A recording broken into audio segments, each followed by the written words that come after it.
Undertaking the Undertakers. Ghost reading. Hello everybody. This is going to be a very long live stream of us reading famous ghost stories compiled by J. Walker McSpandon. Should be fun. I'm streaming both here on TikTok and on YouTube. I have some hot chocolate. It's 6 p.m. where I am. It is very cold here. And behind the camera, big warm thank you to Kevin for manning the cameras. You're welcome. Kevin, what do you think it is? Last time I checked it was like, what, 19 degrees where we are. Probably sounds about right. So thank you for joining us. It's very cold, and yes, there's a little bit of electricity in here, although it's brought from a house next door.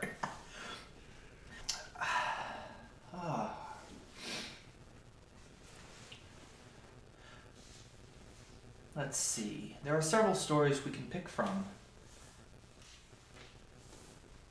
I think for tonight we are going to start off with Mrs. Gaskell. Now, mind you, I am dyslexic, so I might stutter, I might stumble with my words, but I apologize for that already. You know, my dears, that your mother was an orphan and an only child. I dare say you have heard that your grandfather was a clergyman up in the Westmoreland. Where I come from, I just a girl. When one day your grandmother came in to ask the mistress if there was any scholar there who would do for a nursemaid. And mighty proud I was, I can tell you. When the mistress called me up and spoke to my being a good girl at my needle, and a steady, honest girl, and one whose parents were very respectable, though they might be poor, I thought I should like nothing better than to serve the pretty young lady who was engaged and settled at the... I'm dyslexic here, can't read these words. Prestergen, before Miss Rosamond, that was the baby who is now your mother, was born. To be sure, I had little enough to do with her when she came, for she was never out of her mother's arms, and slept by her side all night long, and proud enough was I sometimes when Mrs. trusted her to me. There was never such a baby before or since, though you've all of you been fine enough in your own turns. But for sweet, winning ways, you've none of you come up to your mother. Harsh a bit. She took away her mother, who was a real lady born, a Miss Fenrill, a granddaughter of the Lord Fenrills, in Northern Cumberland. I believe she had neither a brother nor sister, and had been brought up to my lord's family till she had married your grandfather, who was just a carrot, son to a shopkeeper in Carsville, but a young, clever, fine gentleman as ever was, and one who was a right down hard worker in his parish, which was very wide and scattered all abroad over the Westmoreland fells. When your mother, little Miss Rosamond, was about 4 or 5 years old, both her parents died in a fortnight, one after the other. I thought that was a sad time. My pretty young mistress and me was looking for another baby, when my master came home from one of his long rides.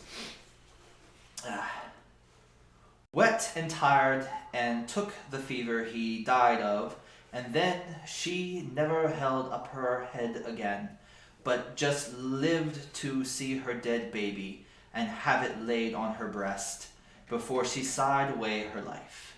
My mistress had asked me on her deathbed never to leave Miss Rosamond, but if she had never spoken a word, I would have gotten with the little child to the end of the world.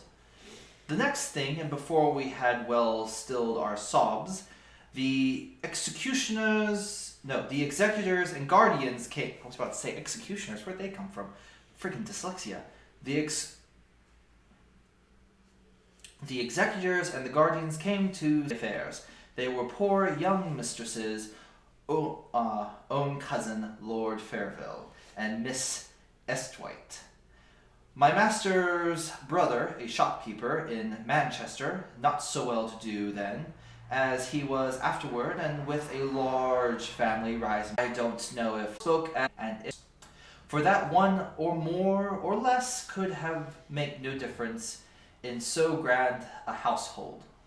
So that was not the way in which I should have wished the coming of Mr. Bright. Should stare and admire when they heard that I was going to my young lady's maid at the Lord Fairville's at Fairville Manor.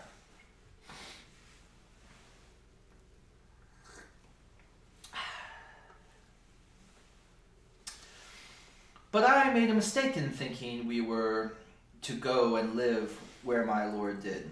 It turned out that the family had left Fairville Manor House 50 years or more. I could not hear that my poor young mistress had ever been there, though she had been brought up in the family. I was sorry for that, for I should have liked Miss Rosamond's youth to have passed where her mother's had been. My lord's gentleman, from whom I asked as many questions as I durst, said that the manor house was at the foot of Cumberland Fells, and a very grand place. That an old Miss Fairville, a great aunt of my lord's, lived there with only a few servants, with only a few servants. But that it was a very healthy place, and my lord had brought it, which I was bidden by my lord to have Miss Rosamond's things ready. They say all the Lords Fairville were. He had never spoken a word more than was necessary. Folk did say he had loved my young mistress, but that's because he knew that his father would object. She would never listen to him, and married Mr. Inswarp. But I don't know. He never married at any rate. But he never took much notice of Miss Rosamond, which I thought he might have done if he had cared for her dead mother. He sent his gentleman with us to the manor house, telling him to join him at Newcastle that the same evening. So there was no great length of time for him, all the strangers, before he shook us off, and we were left two lonely young things. I was not 18, in the great old manor house. It seems like yesterday that we drove there. We had left our own dear personage very early, and we had both cried as if our hearts would break, the carriage, which I thought so much of once. And now it was long past noon on a September day that we stopped to change horses for the last time at Little Smoky Town, all full of colours and miners. Miss Rosamond had fallen asleep, but Mr. Henry told me to waken her. She thought she saw the park and the manor house as we drove up. I thought it rather a pity, but I did want he bade me, for fear he should complain of me to my lord.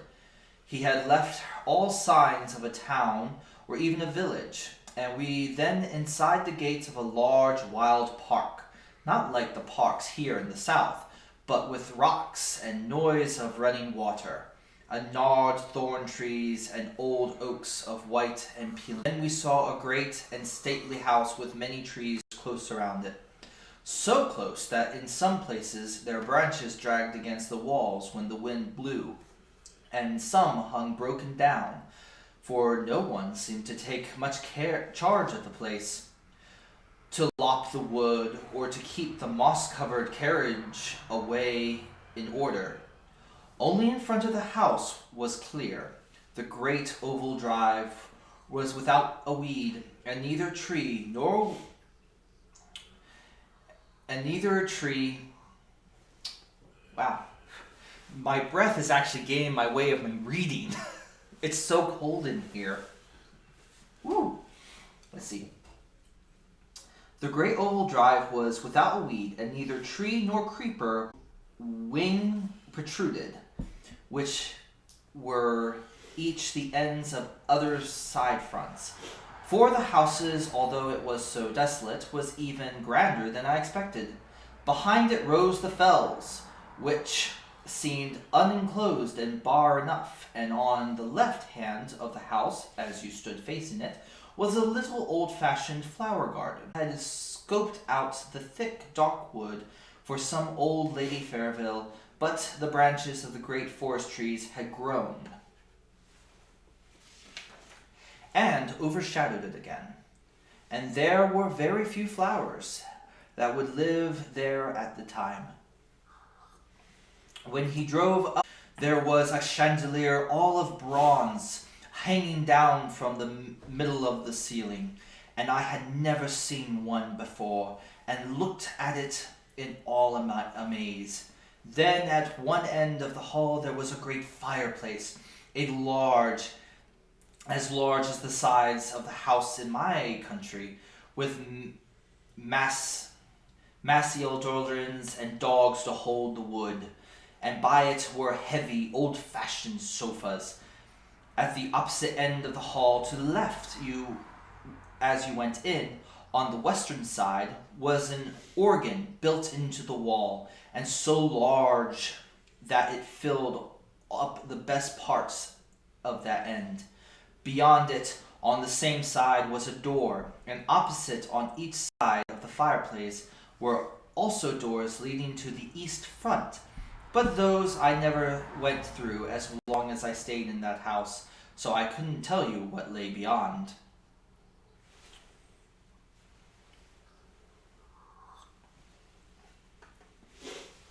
Very nice house. Not as nice as this house, though, the Undertaker's house. I'm just saying. The afternoon was closing in, and the hall, which had no fire lighted in it, looked dark and gloomy. But we did not stay there a moment.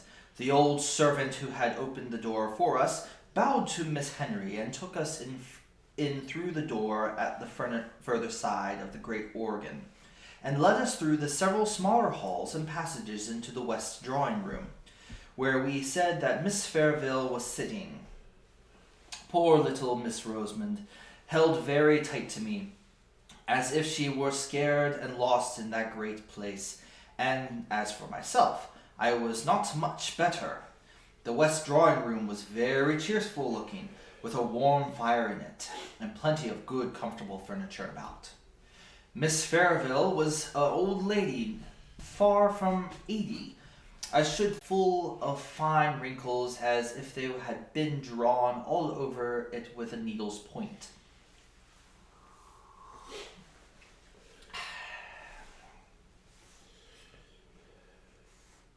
Her eyes were very watchful to make up, I suppose, for her being so deaf as to be obliged to us a trumpet.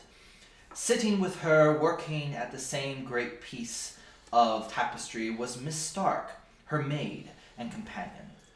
And almost as old as she was, she had lived with Miss Fairville ever since they both were young, and now she seemed more like a friend than a servant.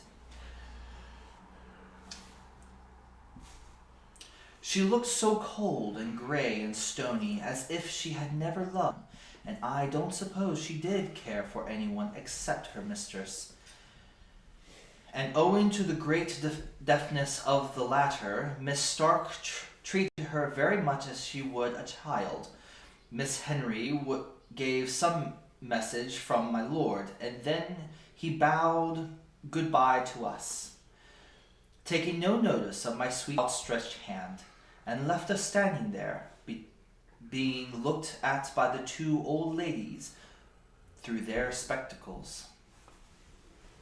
I'm going to pour myself a little bit of chocolate milk. What are you thinking, Kevin? What are you thinking?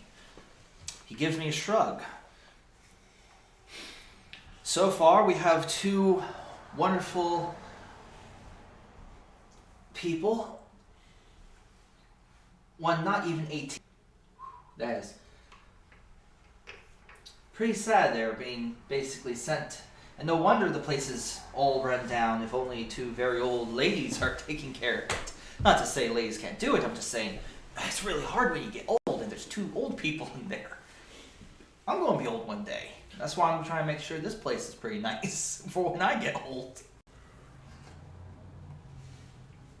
Ooh, burned my tongue. Blech.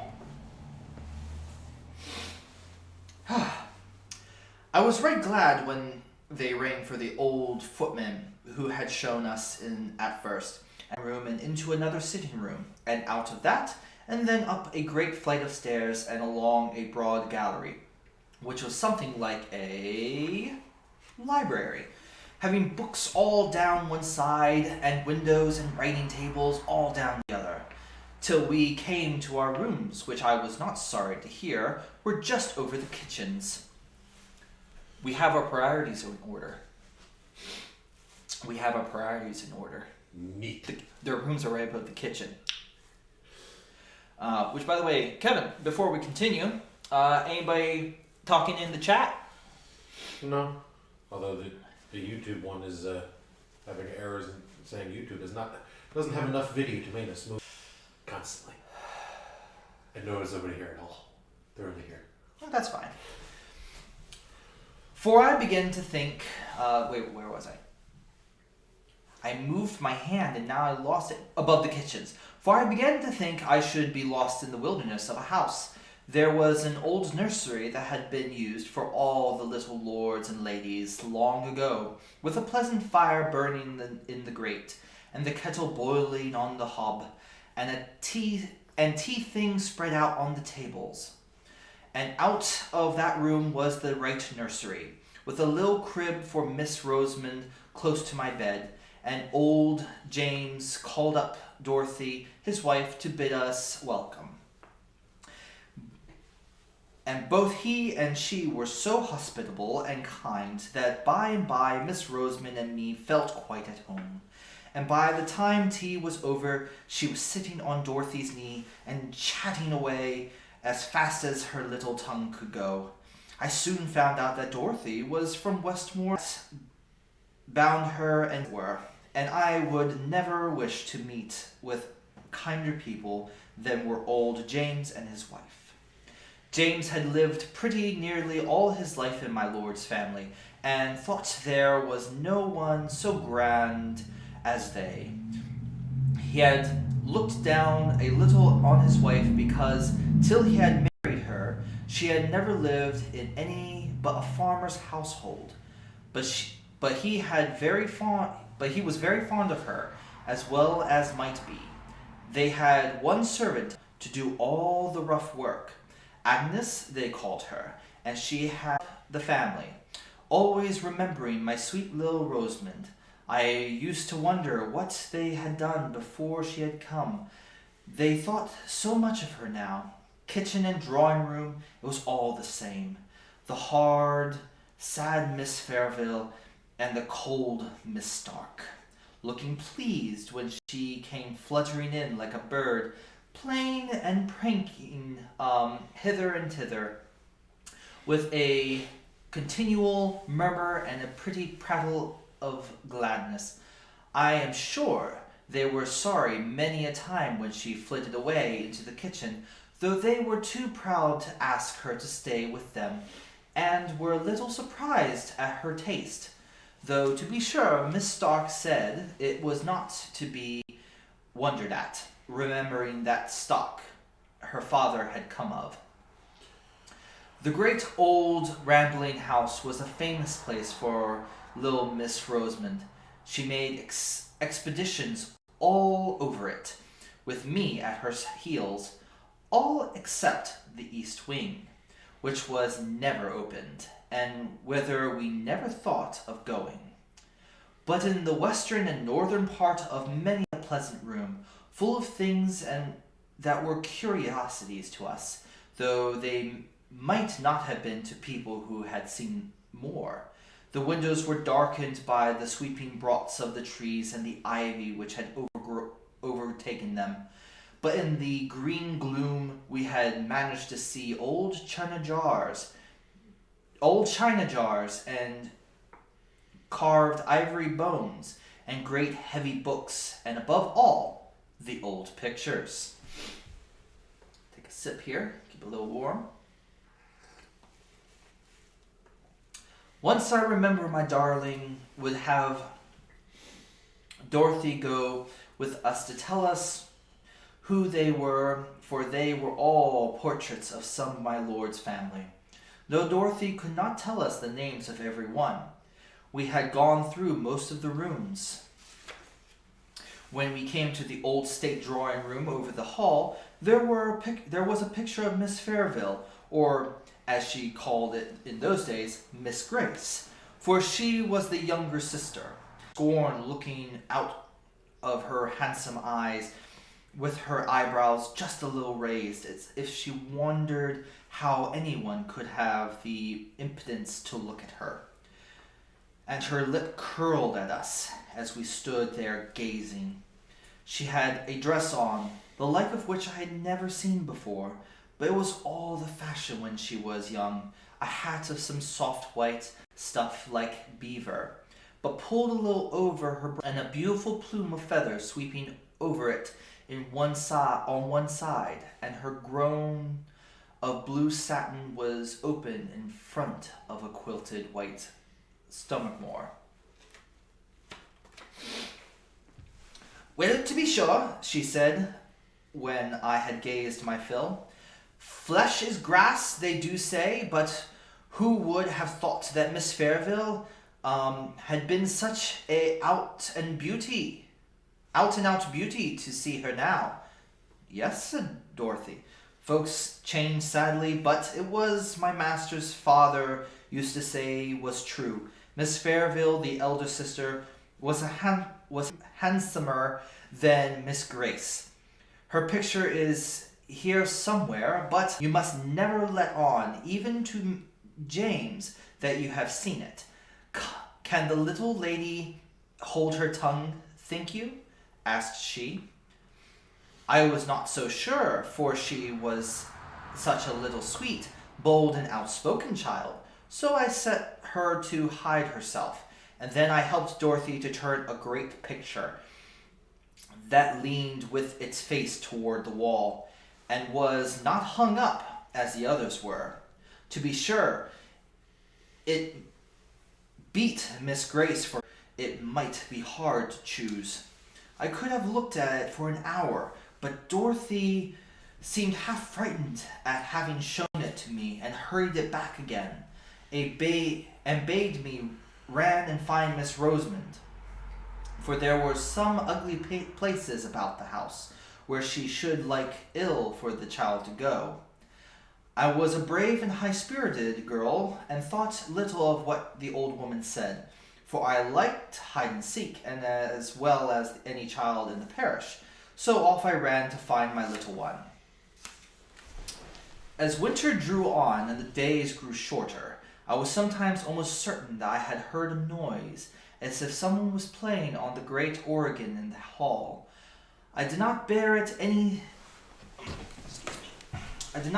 it every evening, but certainly I did very often, usually when I was sitting with Miss Rosamond.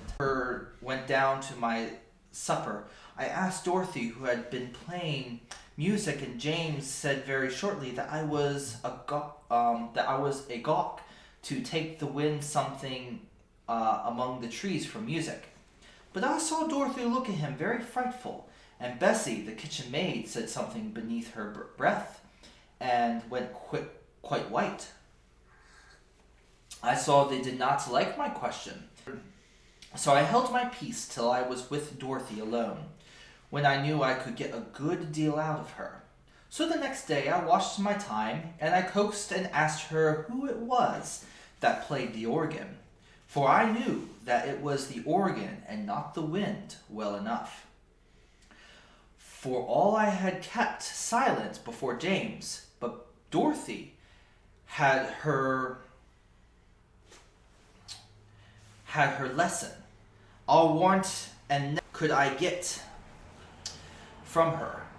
So then I tried Bessie, though I had already held my head rather above her, as I was evened to James and Dorothy, and she was a little better than their servant. So she said I must never tell, and if ever I told, I was never to say she had. It was a very strange noise, and she had heard it many a time on winter's nights and before storms, and folks did say it was the old lord playing on the great organ in the hall, just as he used to do when he was alive. But who the old lord was, and why he played on stormy wintry evenings in particular, she could either not or would not tell me. Well, told you, and I had a brave heart.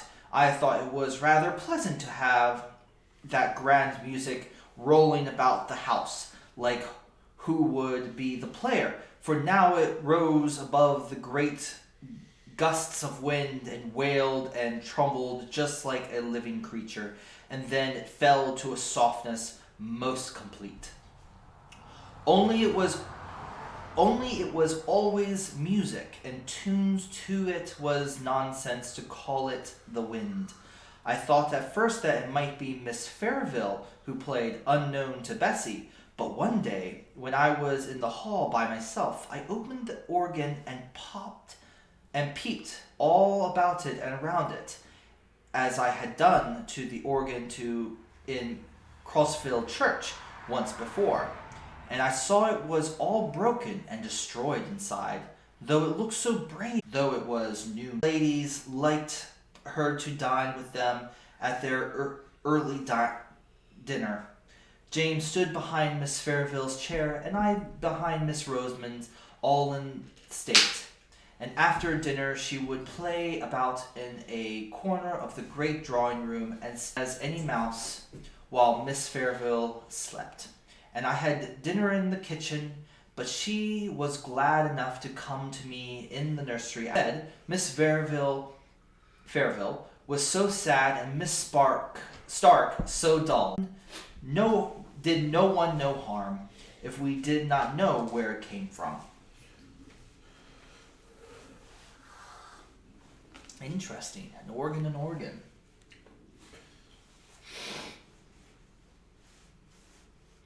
That winter was very cold in the middle of October. The frosts began and lasted many weeks.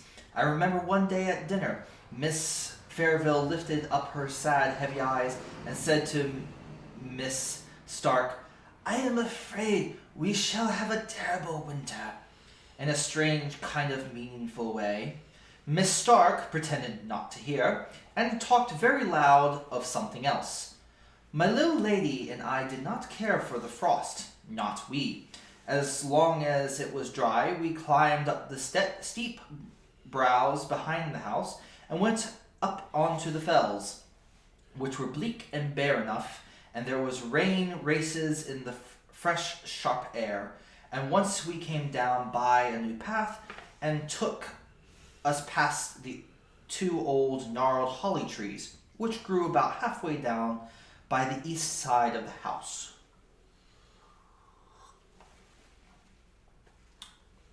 But the days grew shorter and shorter, and the old lord, if it was he, played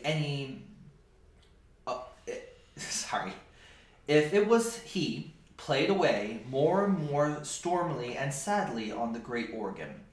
One Sunday afternoon, it must have been toward the end of November, I asked Dorothy to take charge of little Missy when she came out of the drawing room, after Miss Fairville had had her nap, for it was too cold for her to take her with me to church.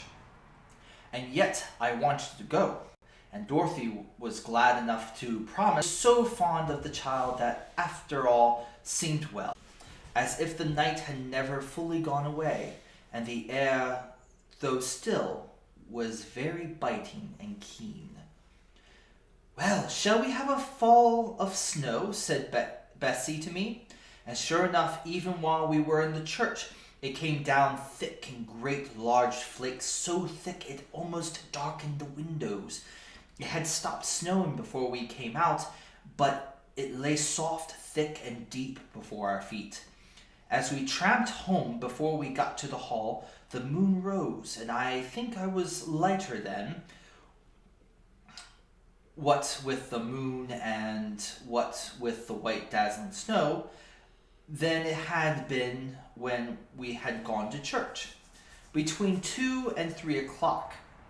I had not told you that Miss Fairville and Miss Dark never went to church. They used to read the prayers together in their quiet, gloomy way. They seemed to feel the seemed to feel the Sunday very long without their tapestry work to be busy at. So when I went to Dorothy in the kitchen to fetch Miss Rosamond and take her upstairs with me, I did not much wonder when the old woman told me that the ladies had kept the child with them, and that she had never come to the kitchen, as I had bidden her.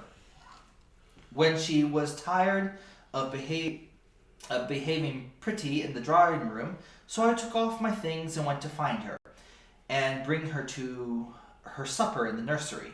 But when I went into the best drawing room, there sat 2 old ladies, very still and quiet, dropping out a word now and then, but looking as if nothing so bright and merry as Miss Rosamond had ever been near them.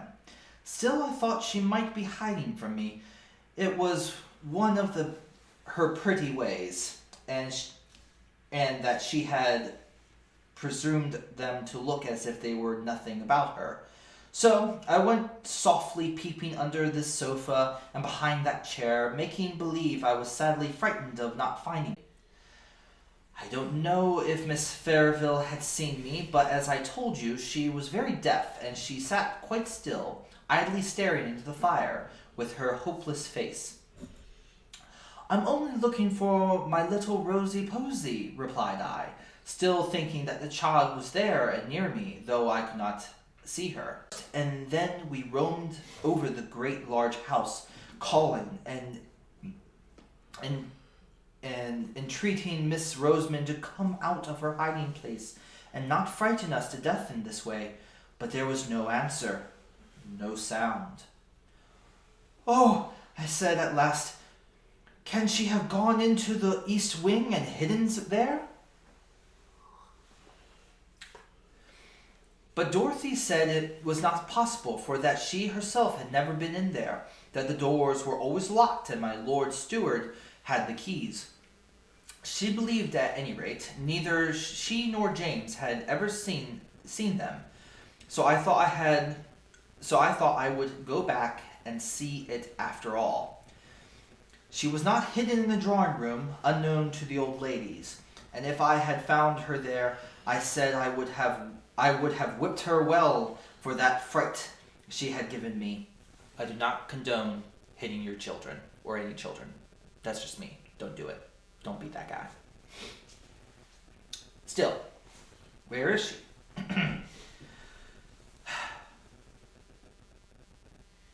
Well, I went back to the West Wing drawing room, and I told Miss Stark we could not find her anywhere, and I asked for leave to look all about the furniture there, for I thought now that she might have fallen asleep in some warm hidden corner. But no, we looked. Miss Fairville got up and looked, trembling all over, and she was nowhere. She was nowhere there, nowhere here, nowhere anywhere. Then we set off again, every one in the house, and looked in all the places we had searched before, but we could not find her. Miss Fairville shivered and shook so much that Miss Stark took her back into the warm drawing room, but not before they had made me promise to bring her to them when she was found. Well a day!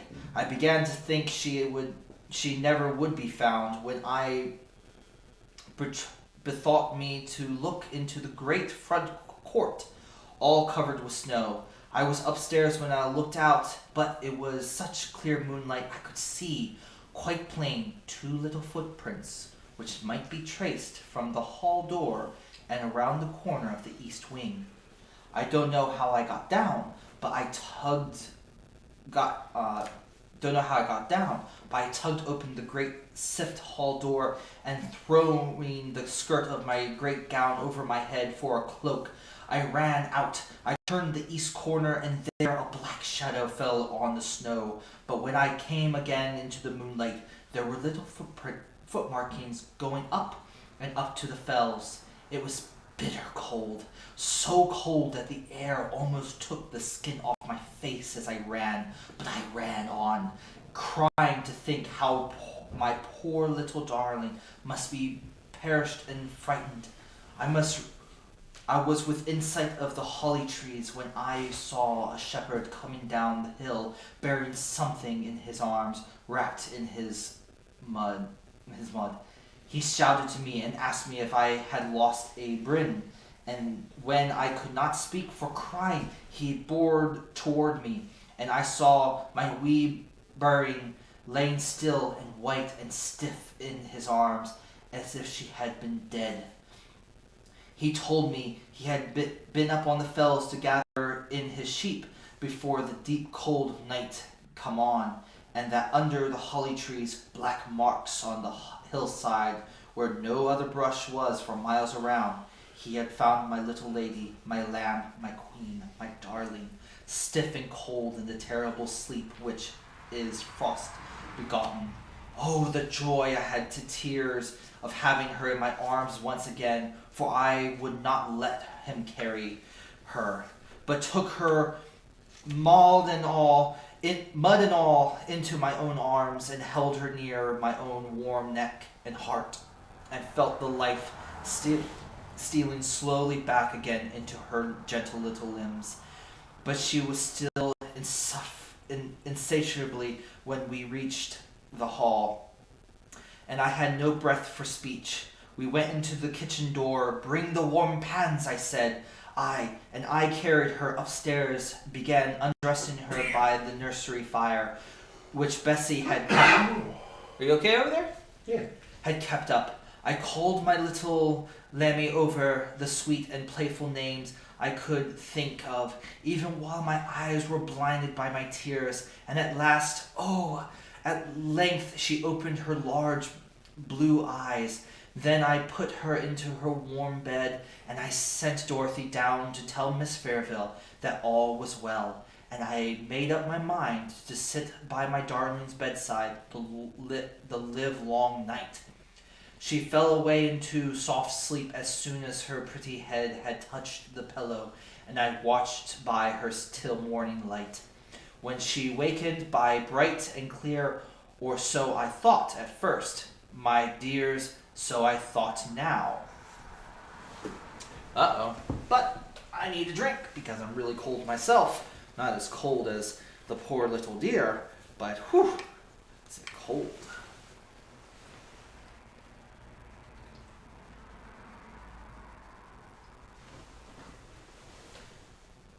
Kevin, what time is it? 6:44. 6:44. Wow. We've been streaming for quite a bit. How's YouTube doing? It's having tons of trouble, isn't it? Right now it's not. It's doing good. had 1 like and the average watch time is 11 seconds. That's good. Hey, and all to those people on YouTube and on TikTok, thank you very much for tuning in. So let us continue with the story. And I think we'll get through this story for tonight, and then we'll call it because I'm cold. I'm not. Kevin's not. Kevin's never cold. So where were we? Yes. She had awakened, or so she thought. She said that she had fancied that she should look to go to Dorothy, for that both the old ladies were asleep, and it was very dull in the drawing room, and that as she was going through the west lobby, she saw the snow through the high window falling soft and steady, but she wanted to see it, lying pretty and white on the ground. So she made her way into the great hall, and then going to the window, she saw it bright and soft upon the drive. But while she stood there, she saw a little girl, not so old as she was, but so pretty, said my darling.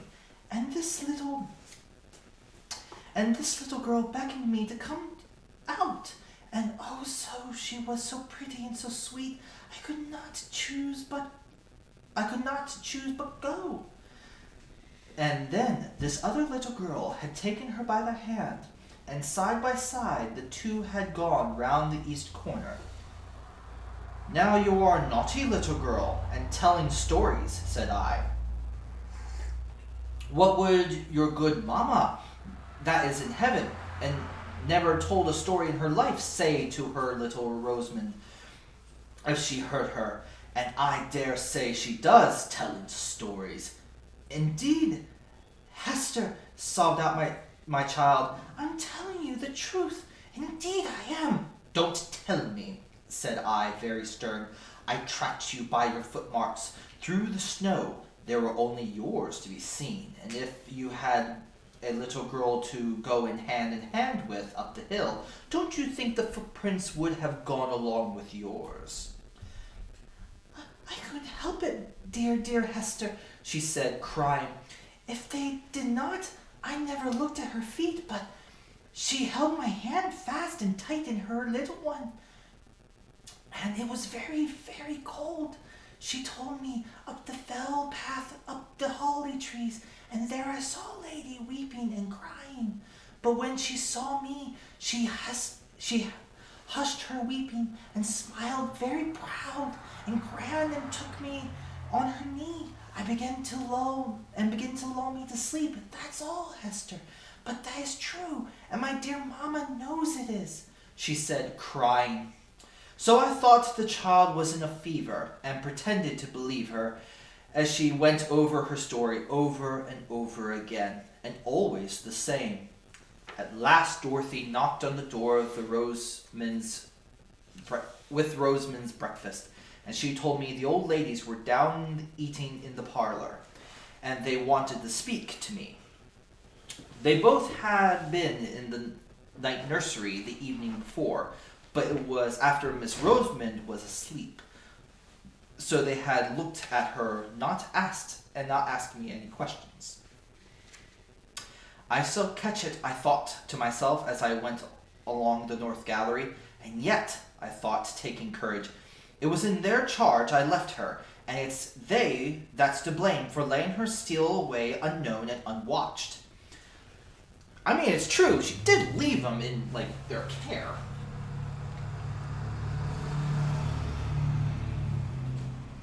So I went in boldly and told my story. I told it all to Miss Fairville, shouting it close to her ear. But when I came to mention of the other little girl out in the snow, coaxing and tempting her out, and willing her up to the grand beautiful lay by the holly tree, she threw up her old wrinkled arms, and cried out, "Oh, heavens, forgive me! Have mercy!" Miss Starks took hold of her, roughly enough. I thought she was past Miss Stark's management, and spoke to me in a kind of wild warning and authority. "Hester, keep her from that child. It will lure her to her death, that evil child. Tell her it is a wicked, naughty child." Then Miss Stark hurried me out of the room, where indeed I was glad enough to go. Miss Fairville kept shrieking out, "Oh, have mercy! Oh, have mercy! Wilt thou never forgive? It was many a long year ago." I was very uneasy in my mind after that. I durst not leave Miss Rosamond night or day, for fear lest she might slip off again after some fancy or other, and all the more because I thought I could make out Miss Fairville was crazy from their old ways about her. I was afraid lest something of the same kind, which might be in the family, hung over my darling, and the great frost never ceased all this time, and wherever it was a more stormy night than usual, between the gusts and through the wind, we heard the old lord playing the great organ. But my old lord, or not, Whether Miss Rosamond went there and I followed, for my love for her, pretty helpless orphan, was stronger than my fear for the grand and terrible sound. Besides, it rested with me to keep her cheerful and merry as beseemed her age. So we played together and wandered together here and there and everywhere, for I never dared to lose sight of her again in that large and rambling house. And so it happened that one afternoon, not long before Christmas Day, we were playing together on the billiard table in the great hall. Not that we knew the right way of playing, but she liked to roll the smooth ivory balls with her pretty little hands, and I liked to do whatever she did. And by the by, without our noticing it, it grew dusk indoors, though it was light in the open air, and I was thinking of taking her back to her nursery when all of a sudden she cried out. "Look, Hester, look! There's a poor little girl out in the snow." You have one job at this point. Grab the child, go upstairs. So let's see what happens. I turned toward the long, narrow windows, and there sure enough, I saw a little girl, less than my little Miss Rosamond, dressed all unfit to be out of doors. Such a bitter night, crying and beating against the window panes, as if she wanted to be let in. She seemed to sob and wail till Miss Rosamond could bear it no longer. I was flying to the door to open it when all of a sudden, and close upon us, the great organ pealed out so loud and thundering it fairly made us tremble. And all the more when I remembered that even in the stillness of the dead cold winter I had heard no sound of a little battering hands against the window glass. Although the phantom child had seemed to put forth all its force, and although I had seen it wail and cry, no faintest touch of sound had fallen upon my ears. Whether I remembered all this at the very moment, I do not know, but the great organ sounded, and it so stunned me into terror. But this I know, I caught my Miss Rosamond before she had gotten to the hall door, opened and clutched her, and carried her away, kicking and screaming, into the large, bright kitchen, where Dorothy and Agnes were busy with their mince pies. "What is the matter, my sweet one?" cried Dorothy, as I bore Miss Rosamond, who was sobbing as if her heart would break. "She won't let me open the door for my little girl to come in. She'll die if she is out there on the fells all night.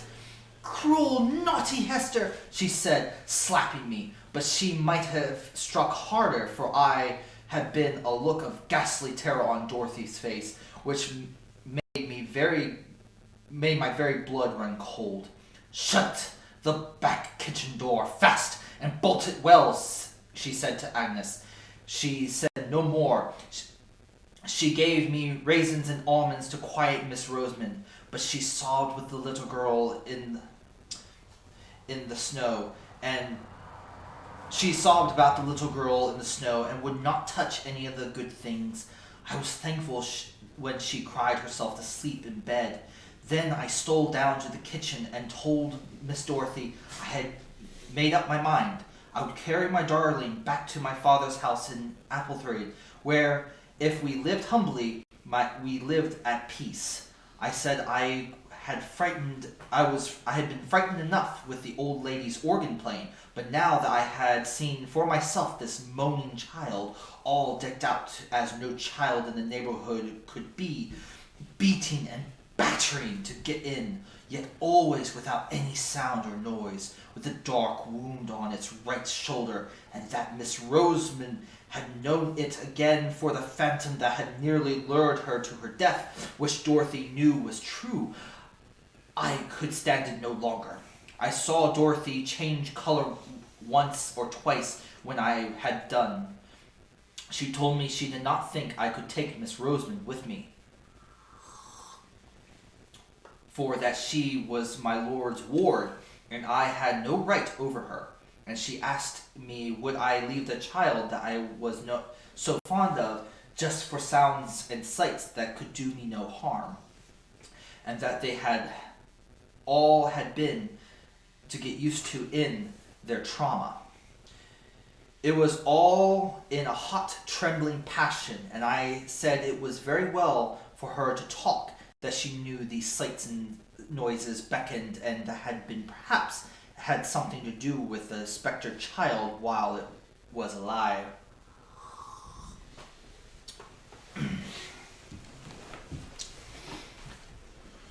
I taunted her so that she told me all she knew at last, and then I wished I had never been told, for it only made me more afraid even than ever. She had heard the tale from the old neighbors that were alive when she first married, when the folks used to come to the hall sometimes before it had gotten such a bad name on the countryside. It might not be true, or it might, what she had been told. The old lord... Wow, we're about to go into like the whole explanation, so let me grab a little bit more hot chocolate. How's everybody doing? Hope you're staying warm on this cold evening. You call this cold? Yes, Kevin, we understand. You're not cold. In fact, I've seen you jump into an ice pond and go, I wish it was colder. But let us go back in. Let us journey back in and hear this story. The old lord was Miss Verville's father, Miss Grace, as Dorothy called her. For Miss Mund was the elder and Miss Verville by rights. The old lord was eaten up with pride. Such a proud man was never seen or heard of, and his daughters were like him. No one was good enough to wed them, although they had choice enough, for they were the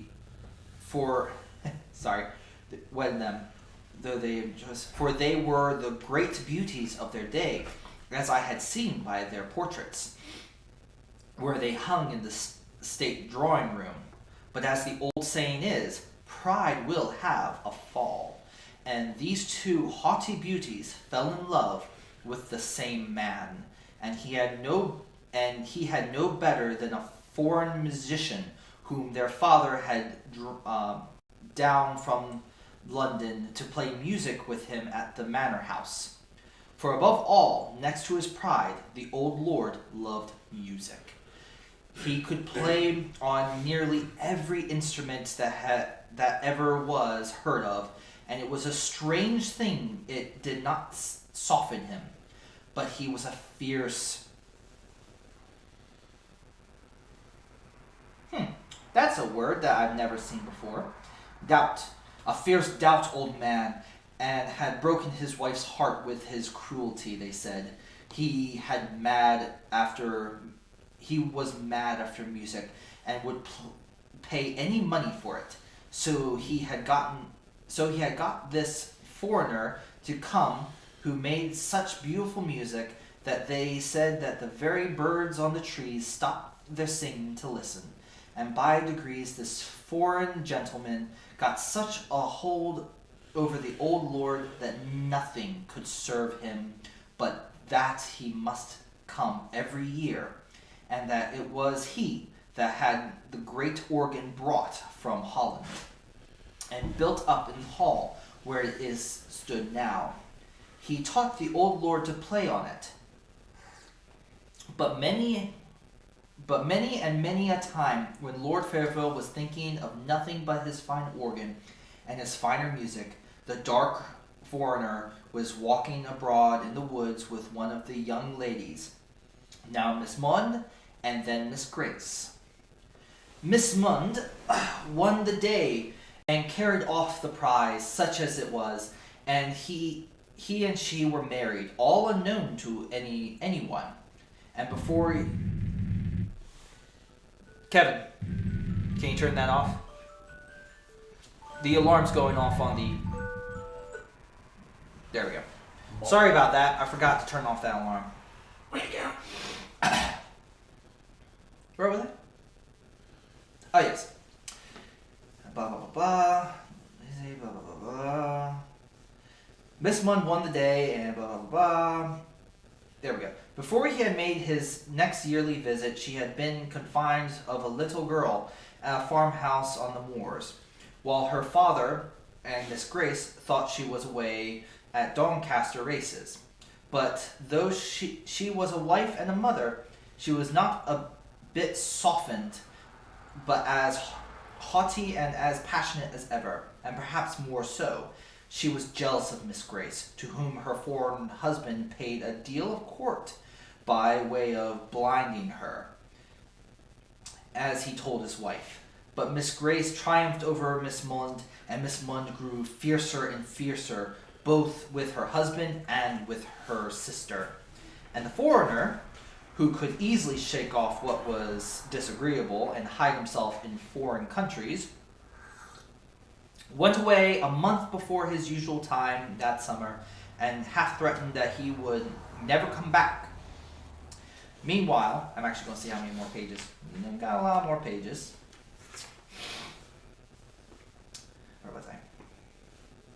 Went away a month before, threatened to never come back. Meanwhile, the little girl was left at the farmhouse, and her mother used to have her horse saddled and galloped wildly over the hills to see her once every week, at the very least. For where she loved, she loved, and where she hated. And the old lord went on playing on his organ, and the servants thought the sweet music he made had soothed down his awful temper, of which, Dorothy said, some terrible tales could be told. He grew infirm, too, and had to walk with a crutch, and his son, that was the present Lord Fairfield's father, was with the army in America, and the other son at sea. So Miss Mund had it pretty much her own way, and she and Miss Grace grew colder and bitter towards each other every day, till at last they hardly ever spoke, except when the old lord was by. The foreign musician came again the next summer, but it was for the last time. For they led him such a life with their jealousy and their passions, and he grew weary and went away, and never was heard of again. And Miss Mund, who was always meant to have her marriage acknowledged when her father should be dead, was left now a deserted wife, whom nobody went to have been married, with a child that she dared not own, although she loved it to distraction, living with a father whom she feared and a sister whom she hated. When the next summer passed over and the dark foreigner never came, both Miss Mund and Miss Grace grew gloomy and sad. They had a hardened look about them, though they looked handsome as ever. But by and by, Miss Mund brightened, for her father grew more and more infirm, and then ever carried by his music, and she and Miss Grace lived almost entirely apart, having separate rooms, the one on the west side, Miss Mund on the east, those very rooms which were now shut up. So she thought she might have her little girl with her, and no one ever know except those who dared not speak about it. And we're bound to believe that it was, as she said, a cottager's child she had taken a fancy to. All of this, Dorothy said, was pretty much well known, but what came afterward no one knew except Miss Grace and Miss Stark, who was even then her maid, and much more of a friend to her than ever her sister had been. But the servant supposed, from words that were dropped, Miss Mund had triumphed over Miss Grace, and told her that all the time the dark foreigner had been mocking her and pretended to love her. He was her own husband. The color left Miss Grace's cheeks and lips for that very day forever, and she was heard to say many a time that sooner or later she would have her revenge, and Miss Stark was forever spying about the east rooms. One fearful night after the New York had come, the New Year had come in, when the snow was lying thick and deep, and flakes were still falling, fast enough to blind anyone who might be out and abroad. There was a great and violent noise heard, and the old lord's voice, above all, cursing and swearing awfully, and the cries of a little child. The proud defiance of a fierce woman, and the sound of a blow, and a dead stillness, moans and wails, dying away on the hillside. Then the Lord summoned all his servants and told them the terrible oaths and words were more terrible than his daughter had disgraced herself, and that he had turned her out of doors, her and her child, and that if ever they gave her help or food or shelter, he prayed that they might never enter heaven. And all the while Miss Grey stood by him, white and still as any stone, and when he had ended, she heaved a great sigh, as much as to say her work was done, and her end was accomplished. But the old lord never touched his organ again, and died within the year, and no wonder, for on the morrow of that wild and fearful night, the shepherds coming down the fell side found Miss Mudd sitting all crazy and smiling under the holly trees, nursing a dead child with a horrible mark on its right shoulder. But that was not what killed it, said Dorothy. It was the frost and the cold. Whatever wild creature was in its hole, and every beast in its fold, while the child and its mother were turned out to wander on the fells. And now you know all, and I wonder if you are less frightened now. I was more frightened. I was more frightened than ever, and I said I was not. I wished Miss Rosamond and myself well out of that dreadful house forever, but I would not leave her, and I dared not take her away. But oh, how I watched her and guarded her. We bolted the doors and shut the window shutters fast an hour or more before dark, rather than leave them open 5 minutes too late. But my little lady still heard the wailing child crying and moaning, and not all we could do or say could keep her from wanting to go to her and let her in from the cruel wind and the snow. All this time I kept away from Miss Fairville's and Miss Stark as much as I could, for I feared them. I knew no good could be about them, with that gray and hard faces, their dreamy eyes looking back into the ghastly years that were gone. But even in my fear, I had a kind of pity for Miss Fairville, at least. Those gone down to the pit could hardly have a more hopeless look than that which was ever on her face. At least I even got so sorry for her, who never said a word, but was quite forced from her, that I prayed for her. And I taught Miss Rosamond to pray for one who had done a deadly sin. But often when she came to those words, she would listen and start up from her knees and say, I hear the little girl plaining and crying, very sad. Oh, let her in. Oh, she will die. One night, just after New Year's Day had come, at least, and the long winter had taken a turn, as I hoped, I heard the west drawing-room bell ring 3 times, which was the signal for me. I would not leave Miss Rosamond alone, for after all she was asleep.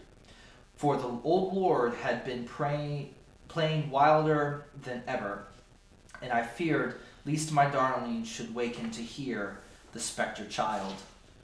Ooh, we're really close to the end. See her. Actually, right before we continue, I'm going to have one more cup of hot chocolate. This is a really good ghost story. Very scary. I'm either shivering from the cold or shivering from the story. Or both. There's a dark place in hell for that lord, turning out a mother and child.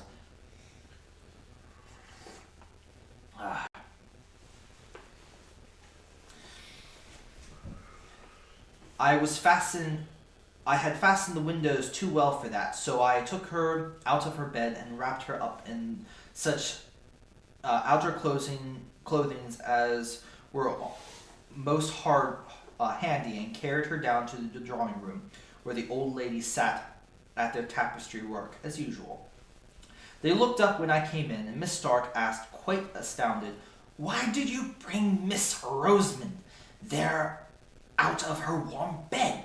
I began to whisper, "Because I was afraid of her being tempted out while I was away by the wild child in the snow," when she stopped me short with a glance at Miss Fairville, and said Miss Fairville wanted me to undo some work she had done wrong, and which neither of them could see to unpick. So I laid my pretty dear on the sofa and sat down on the stool by them, and hardened my heart against them as I heard the wind raising and howling. Miss Rosamond slept on soundly, for all the wind blew so, and Miss Fairville said never a word, nor looked round when the gusts shook the windows. All at once she started up to her full height and put up one hand as if to bid us listen. "I hear voices," she said. "I hear terrible screams. I hear my father's voice." Just at that moment my darling wakened with a sudden start. My little girl crying! Oh, how she is crying!" And she tried to get up and go to her, but she got her feet entangled in the blanket, and I caught her up, for my flesh had begun to creep at these noises, which they heard while we could catch no sound.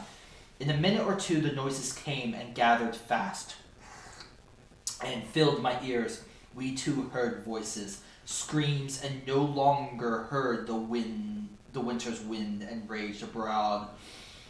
Miss Stark looked at me, and I at her, but we dared not speak. Suddenly Miss Fairville went toward the door, out into the antrum room, through the west lobby, and opened the door into the great hall. Miss Stark followed, and I durst not be left, though my heart almost stopped beating for fear. I wrapped my darling tight in my arms, and went out with them. In the hall the screams were louder than ever. They seemed to come from the east wing, nearer and nearer, close to the other side of the locked doors, close behind them. Then I noticed the great bronze chandeliers seemed all alight, though the hall was dim, and that a fire blazing in the vast hearth place, though it gave no heat, and I shuddered up with terror and folded my darling close to me. But as I did so the east shook, and she suddenly, struggling to get free from me, cried, "Hester, I must go! My little girl is there! I hear her! She's coming! Hester, I must go!" I held her tight with all my strength. With a set will I held her. If I had died, my hands would have grasped her still. I was so resolved in my mind. Miss Fairville stood listening, and paid no regard to my darling, who had gotten down to the ground, and whom I, upon my knees now, was holding with both arms clasping round her neck. She was still striving and crying to get free. At once the east door gave way, and a thundering crash, as if it was torn in a violent passion, and then came into the broad and mysterious light of the figure of a tall old man with gray hair and gleaming eyes. He drove before him with many a relentless gesture and abhorrence a stern and beautiful girl with a little child clinging to her dress. "Oh, Hester! Oh, Hester!" cried Miss Rosamond. It's the lady below the holly trees, and my little girl is with her. Hester, let me go to her. They are drawing me to them. I feel them. of them. I must go. Again, she almost convulsed by her efforts to get away, but I held her tighter and tighter till I feared I should not do but a hurt, but rather than let her go towards those terrible phantoms. They passed along toward the great hall door, where the winds howled and ravaged for their prey. But before they reached that, the lady turned, and I could not see. She defied the old man with a fierce and proud defiance. But then she quailed, and then she threw up her arms wildly and piteously to save her child, her little child, from a blow from his upper crutch. And Miss Rosamond was torn by a power stronger than mine, and withered in my arms and sobbed, for by this time the poor darling was growing faint. They want me to go with them onto the fells. They are drawing me to them. Oh, my dear little girl, I would come, but cruel, wicked Hester holds me very tight. But when I saw the uplifted crutch, she swooned away, and I thanked God for it. Just at this moment, with the tall old man, his hair streaming as if the blast of a furnace was going to strike the little shrieking child, Miss Fairville, the old woman by my side, cried out, "Oh, father! Oh, father!" Old woman by my side cried out, "Oh, father, spare the little innocent child." But just then we all saw another phantom shape itself and grow clear out of the blue and misty light that filled the hall, and I had not seen her till now, for it was another lady who stood by the old man with a look of relentless hate and triumph and scorn. That figure was very beautiful to look upon, with soft white hat drawn down over the proud brows, a red curling lip. It was dressed in an open robe and blue satin. I had seen that figure before, and its likeness was of Miss Fairville in her youth, and the terrible phantoms moved on, regardless of old Miss Fairville's wild entry.